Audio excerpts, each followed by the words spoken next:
Everyone learns in school that the Catholic Church was the big enemy of science. Well, you know who doesn't believe that anymore? Professional historians of science. Join me today on the Catholic Church, Builder of Civilization, and we'll learn the truth.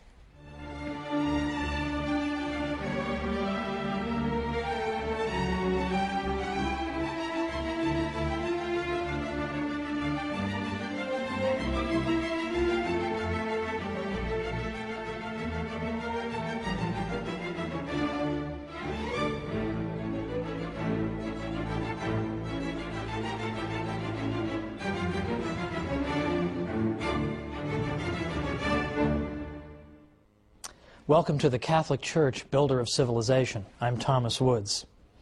It comes as a surprise, doesn't it, to learn that the Catholic Church may have had a positive role in the development of science, right? Because we're all taught from birth the exact opposite. In school, in the media, in movies, scientists are always brave martyrs against the ignorant church that wants to suppress their findings. Well, you might be excused for this view if you lived 100 years ago, because then the dominant book on the subject was written by a fellow named Andrew Dickson White. I mentioned him in our first program because he wrote a book called A History of the Warfare of Science with Theology in Christendom. This became the defining volume on this subject. But it is full of nonsense. In fact, it turns out that in White's book, you actually read that the Catholic Church taught that the earth was flat. Now, we saw last time there is not the tiniest stitch of evidence for that. But White, anxious to portray the church as silly and backward and ridiculous, simply repeated what other historians had said without bothering to investigate it. That was the quality of his book. Since then, White's book has been so dramatically overturned that you'd think we'd be reading something about it. We'd hear, hey, the Catholic Church, after all, played an important role in the sciences, but instead, we hear only crickets. There's no real anxiety, there's no anxiousness to get to the truth in this matter. I wonder why that is.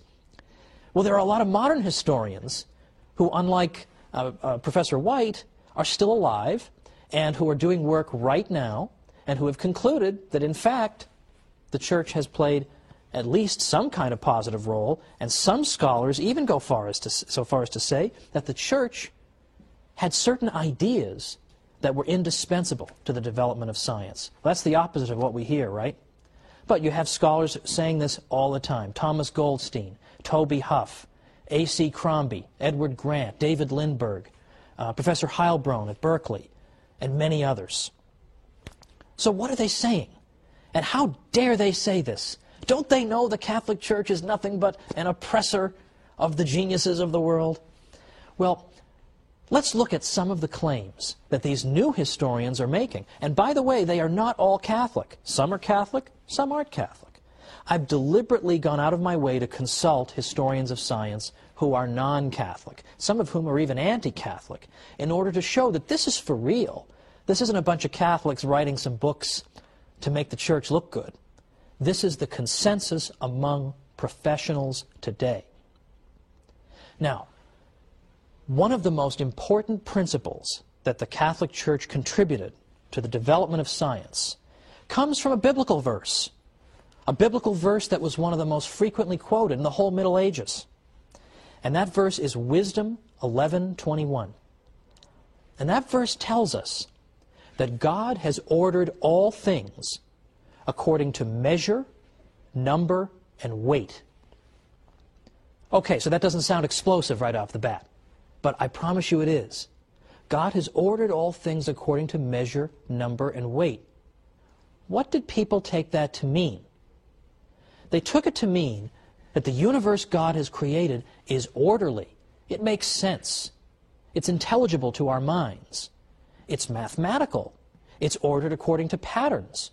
Measure, number, weight. There is something mathematical about the universe. St. Augustine, for example, said God is like a great geometer. He's a great practitioner of geometry. So for anybody watching who hated geometry, hated math, well, St. Augustine is implicitly rebuking you, because in fact, mathematics is really a language that God uses. in ordering and fashioning this universe that he's given us.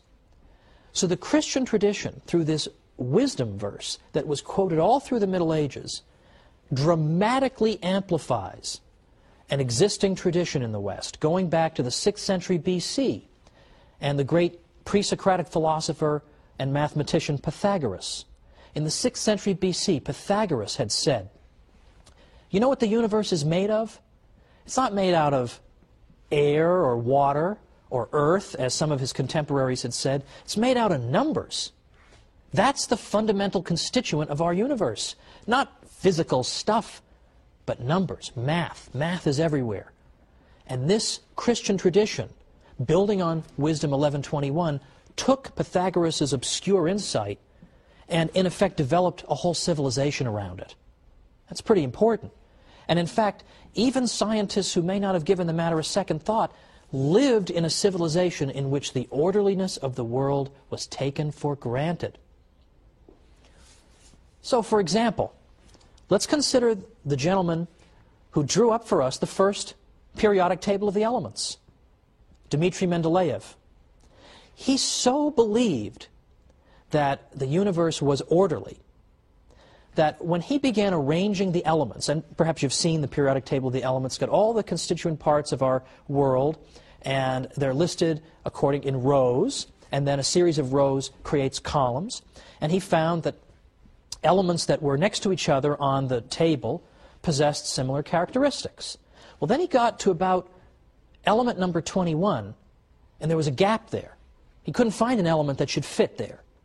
But he said, the relationships keep working if I skip number 21 and I keep going. But so convinced was he that something had to go there. So convinced was he that God couldn't have given us this universe, or that he couldn't believe we could live in a universe where there'd be a big gap on the periodic table. There had to be something that belonged there. So he predicted, well, someday we'll discover an element that goes there. I mean, what nerve the guy has to say, of course we'll find something to fit into the gap on my chart. But sure enough, what did they find? 10 years later, the element scandium was discovered. Where does it go? It's atomic number 21. So this is a key feature of our civilization. And in fact, the scientific method cannot be pursued unless you believe the universe is orderly. Because what do you do in the scientific method? What's it all about? The scientific method consists of gathering data about the world around you, and then studying that data, looking for patterns, trying to understand it, and then developing hypotheses about the data. Why do I think thus and so is occurring? And then devising experiments to then confirm or disconfirm my various hypotheses. Now, you cannot follow those steps unless you believe the universe is orderly. Because I have to be sure, I have to have a confidence that if I run the same experiment multiple times under the same conditions, I will get the same results. Now, if I live in a disorderly universe, I have no right to expect that. Maybe 6 times when I drop something, it will fall to the ground, but maybe the 7th time, the object will turn into Elvis. How do I know? If I don't live in an orderly universe, I have no right to expect that. And if I don't live in an orderly universe, I can't even begin to do science. I can't even begin to find patterns in the universe if I don't expect them to be there. This is essential for science. And in fact, Albert Einstein even said, it's a miracle that the universe is orderly. We have absolutely no right to assume that. And in fact, many civilizations did not assume it. They did not assume it. Ancient Babylon, for example, the Babylonians did not assume the universe was orderly. It was completely chaotic. Did science get started among the ancient Babylonians? The question answers itself, doesn't it? So these are essential points. These are essential points. That the universe is orderly and mathematical. Now, that does not mean that the universe is so orderly that God can't perform miracles, that would somehow violate the order of the universe. Of course, as Catholics, we believe in miracles. God can perform miracles. Of course we believe that. But understand what that means. You can only recognize a miracle if it takes place against a backdrop of order. If we lived in a completely chaotic, recognize a miracle if it takes place against a backdrop of order. If we lived in a completely chaotic universe, how could we recognize a miracle? Everything would be a miracle. Everything's crazy and chaotic and doesn't follow any laws. So we recognize God's miracles because He performs them within a universe of order. St. Anselm very helpfully clarified this point. He said that God has His absolute power, or potentia absoluta for you Latinists, and His ordered power, or potentia ordinata. That is to say, sure, God has the raw power to turn that object into Elvis, but He also has His ordered power by which He behaves according to the laws that He's built into the universe, that it would not befit the dignity of our God for Him to behave in such a whimsical way. He can't do that. He has to, in effect, behave in a way that is consistent with His promises to us. And in effect, the functioning of the universe is one of those promises. So we expect to find order in the universe, and that's why scientists go looking for it. But as I say, not all civilizations have been able to do this, have had this insight. We take this insight for granted. The universe makes sense, we can find mathematical relationships in it, but not every civilization could. And one civilization that could not is Islamic civilization. Now, there's much we can say about Islamic contributions to civilization and even the sciences. For example, in some of what we might call the applied sciences, like medicine and optics. Well, Muslims made great contributions in those areas. But in the more theoretical sciences, Islamic science, in effect, suffered what Father Stanley Yaki calls a stillbirth. It seemed like it was going somewhere, and then boom, gone. And then today, of course, Islamic civilization is largely a backwater, scientifically. Now, why is that? Why did Islam suffer such devastation in terms of the sciences? One reason involves this matter of the ability to view the universe as being orderly. Islamic civilization could not do that. Because if you were to say that the universe is ordered according to certain laws that must be observed, that would be an insult to Allah, who may behave as arbitrarily as He wants. What looks like a law to you may just be one of His habits that He can discontinue at any time. Well, we got a break now, but come on back for some more myth-busting about the Church and science.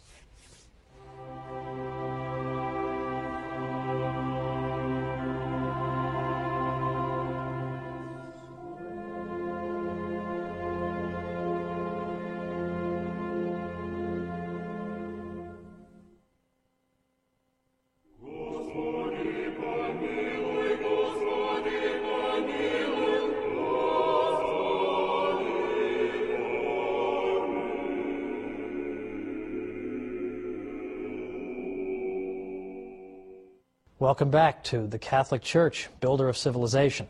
I'm Thomas Woods. Before the break, we discussed some forbidden truths about the Church and science. We know what we're supposed to say. We're supposed to say the Church has been nothing but an obstacle to the sciences. But that's not what professional historians of science are saying. And if you recall from our first episode, I mentioned that the most depressing job on earth would be to be a professor of medieval studies, trying to tell people that the Middle Ages weren't really so bad.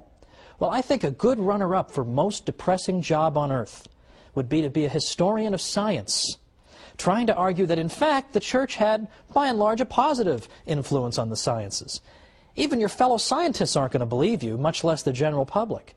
But yet you have an enormous amount of evidence that you can amass. And book after book after book is being written today, and yet you still can't crack through to the general public. One of the reasons I ended up writing a book called How the Catholic Church Built Western Civilization was that I was afraid that all these wonderful studies that professors are doing that are vindicating the Church aren't getting to the general public. People are still being taught the nonsense about the Church as an opponent of science. So now we've got to go and study this stuff so we can better defend ourselves. But let me tell you something. Today, if you were taking a course on the history of science, and some universities have that as a separate discipline, if you were taking a course in that, and you said, oh, religion and science have been nothing but enemies over the years, you would be considered to have written, in effect, a fourth-grade term paper. Like, no one would take that seriously anymore. So let's return to our discussion from before the break, when I was saying that the key insight that allows a breakthrough in science in the West is the Catholic view of God as being orderly, a view that is derived principally, though by no means exclusively, through that wisdom verse, 11:21, that God has ordered all things according to measure, number, and weight. And we saw that St. Augustine took that to mean that God was a great geometer, and other Christian thinkers elaborated on it as well. At the cathedral school at Chartres, for example, in France, there was a lot of elaboration on that critical wisdom verse. Now, cathedral school, first of all, what's that? Charlemagne, who was emperor of the West from about 768 to 814, had established that the various cathedrals should have schools set up, attached to them. And these cathedral schools, in some cases, developed into our earliest universities, although we'll discuss that in a future episode. But at the cathedral school at Chartres, those scholars seized upon Wisdom 11:21 and took it to mean that if we want to understand the universe, we must understand it quantitatively. That's a fancy way of saying that if we want to understand the universe, we have to understand it through math. Well, that is actually an extraordinarily modern idea. The cathedral school at Chartres was really at its peak perhaps in the 12th century, and yet it's got this fantastically modern idea that at least at some level, the universe can and should be understood mathematically if we want to understand its workings and predict how it will behave in the future. We have to understand it through math. And they interpreted Wisdom 11:21 to mean just that the the is mathematical and we understand it that way. Because the cathedral school at Chartres spread this idea far and wide, that the universe is mathematical and should be understood through math, they are increasingly given credit as having helped to launch the scientific revolution centuries before it really began to take place in the 17th century. In addition to that, the scholars at Chartres took for granted that God was orderly and had built natural laws into the world, and that if we want to understand how the world works, we first use our natural reason. And only when our natural reason breaks down do we then say we are faced with a miracle, we're faced with something supernatural, and we refer this to God. But the Chartres scholars were convinced that God has given us our reason for a reason. That we're not cows, we're not aardvarks, we're not ants. We have the ability to think and to draw cause and effect conclusions and relationships. Why would God give us this faculty unless we were meant to use it? And we become true human beings only when we use the unique gift that human beings alone possess, which is reason. So, for example, one scholar at Chartres said, "It is through reason that we are men. For if we turned our backs on the amazing rational beauty of the universe we live in, we should indeed deserve to be driven therefrom, like a guest unappreciative of the house into which he has been received." Another scholar at Chartres said, "I take nothing away from God. He's the author of all things, evil excepted. But the nature with which he endowed his creatures accomplishes a whole scheme of operations, and these too turn to his glory, because it is he who created this very nature." In other words, God created us with a rational nature. So we give him glory when we have recourse to that rational nature. Now that is very much the opposite of what people are told, isn't it, about the Catholic Church? I think most people are under the belief that the Church teaches you that you shouldn't use your human reason, that human reason is in some way phony or something to be despised even. But to the contrary, here we have one of the most accomplished and important schools of the whole Middle Ages telling us that we should use our reason if we want to understand the way the universe works. Now, from that, I return to the point that Chartres emphasized the mathematical nature of the universe, and in doing so, they gave birth to a central modern idea, that if you want to understand physical relationships and how the physical universe operates, you have to explain it mathematically. You have mastered the universe only when you have unlocked its mysteries through the language of mathematics. When you have unlocked its mysteries through the language of mathematics. And that's why Sir Isaac Newton was so impressive to people in the 18th century, when with a single equation he was able to account for all the motion in the universe. That was an extraordinarily elegant explanation of a seemingly complicated problem. All the different kinds of motion could be reduced to one equation. And so in the sense in which we're speaking of, he understood the universe because he was able to take disparate phenomena that are all different kinds of motion, but yet account for them all with one simple, elegant mathematical equation. So he is simply bringing to fruition the mission that the Cathedral School of Chartres gave to the scholars and scientists of the West. Now, another problem that was solved in large part by the Cathedral School at Chartres goes all the way back to the ancient world, all the way back to the world of ancient Greece and Rome. Because as far back as that time, people had believed that the heavenly bodies that you see out there were in fact in some way divine.